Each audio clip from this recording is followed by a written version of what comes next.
Hare Krishna, Radhe Radhe. Welcome back to your channel. आप सबको गंगा दशहरा की हार्दिक शुभकामनाएं। आई होप आप सभी ने आज गंगा जल डाल के स्नान किया होगा। जो गंगा जी के किनारे रहते हैं उनकी तो बात ही कुछ अलग, आराम से गंगा स्नान करा होगा, अच्छी बात है। चलो अब हम आगे पठन करते हैं श्लोकों का। यदा सहर्ते चायं क्रुमो अंगनीवा सवर्षः इंद्रियाणि नियार्थे वस्य तस्य प्रज्ञा प्रतिष्ठता। और कछुआ सब ओर से अपने अंगों को जैसे समेट लेता है, वैसे ही ये जब वे पुरुष इंद्रियों के विषयों से इंद्रियों को सब प्रकार से हटा लेता है, तब उसकी बुद्धि स्थिर है, ऐसा समझना चाहिए। तो हम स्थिर बुद्धि के बारे में जान रहे थे ना, कि ठाकुर जी एक एक लक्षण बता रहे हैं कि स्थिर बुद्धि किसे कहते हैं, कौन होता है।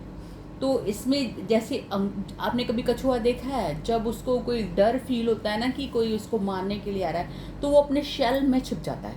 आपने जो चार हाथ पैर, एक उसका मुंह बाहर दिख रहा होता है, वो अंदर कर लेता है, चाहे उसको कितना भी हिलाओ जुलाओ, वो फिर बाहर नहीं निकलता।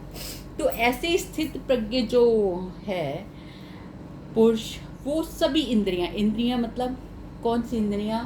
स्पर्श, रूप, रस, ये सब जो विषय हैं इंद्रियों के, इन सब से उनको हटा लेता है और ऐसे छुपा लेता है कि उसको अगर सामने रखे हुए विषय भी उसके सामने रखे जाएं, जैसे कि एग्जाम्पल के तौर पे रस ने इंद्रियों पर कंट्रोल करा है, तो उसके सामने आप रसगुल्ले, गुलाब जामुन कुछ भी रख दो।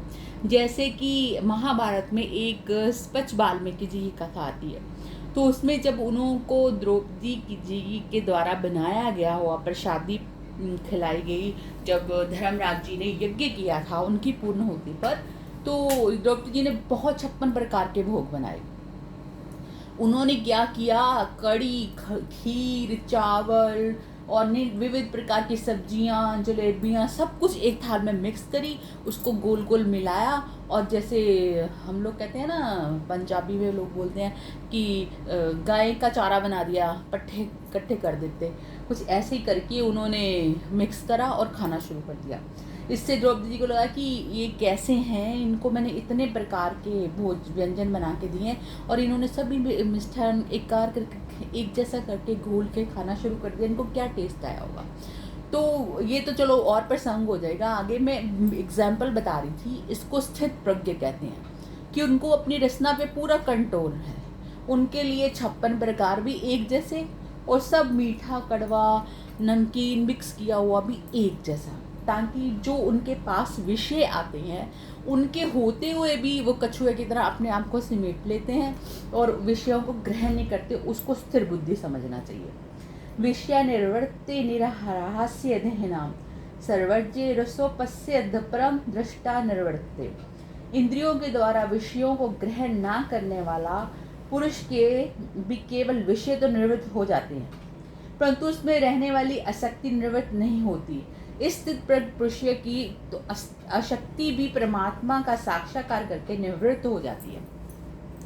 तो इसमें उन्होंने बताया कि जो लोगों ने, जैसे हठ योगी होते हैं, वो क्या करते हैं कि विषयों को ग्रहण नहीं करते, मतलब कि खाना उनको लेना ही नहीं है, अगर दूसरा सूखा फुल्का ही लेंगे वो, और किसी चीज़ का स्पर्श नहीं करना, सबसे दूर हो जाते हैं। तो विषयों से निवृत्त हो जाते हैं, मतलब दूर हो जाते हैं, जंगल में जाके तपस्या करने लग जाते हैं, लेकिन मन में एक आसक्ति नहीं खत्म होती। जैसे कि मन में भाव आ गया, अरे जलेबी तो कितनी टेस्टी जलेबी लग रही होगी, तो ये जलेबी में आसक्ति हो गई ना। ये मैं एग्जाम्पल बता रही हूँ, बार बार रसना का ही सबसे इजी है, वरना तो स्पर्श का भी है, भोग का भी है, नासिका की सुगंध का भी है, और भी हैं सारे विषय, लेकिन ये सबसे इजी वाला एग्जाम्पल है, इसलिए मैंने कोट करा कि उसको क्या है, उनकी आसक्ति तो रहेगी कि जलेबी चाहे खाई नहीं है, लेकिन जलेबी के बारे में सोचा, अरे बड़ी टेस्टी होती है, ऐसे ना। तो पर जो स्थित प्रज्ञ पुरुष बताया गया है, उसकी परमात्मा साक्षात्कार करके, मतलब कि उन्हें परमात्मा ही इतने मीठे लगते हैं, उनका साक्षात्कार करके, उनका दर्शन करके, कि उसकी उनमें से जो आसक्ति है वो भी खत्म हो जाती है। विषयों को तो वो ग्रहण करता ही नहीं है, लेकिन जो आसक्ति है, जो जलेबी को हमने नहीं खाया, लेकिन जलेबी का जो हमारा टेस्ट माइंड में है उसको भी नहीं लेता, जैसे मैंने स्पिट्स वाल्मीकि जी की बात बताई आपको कि उन्होंने सारा खाना इकट्ठा कर दिया, मीन्स उनकी बिल्कुल भी भोजन में आसक्ति नहीं थी। तो ये स्थित प्रज्ञ पुरुष के लक्षण हैं जो ठाकुर जी हमें बता रहे हैं। तो कुछ समझ ना आए तो प्लीज़ कमेंट कीजिएगा, और फिर रात को 9:30 बजे लाइव में मिलेंगे ही हम। राधे राधे।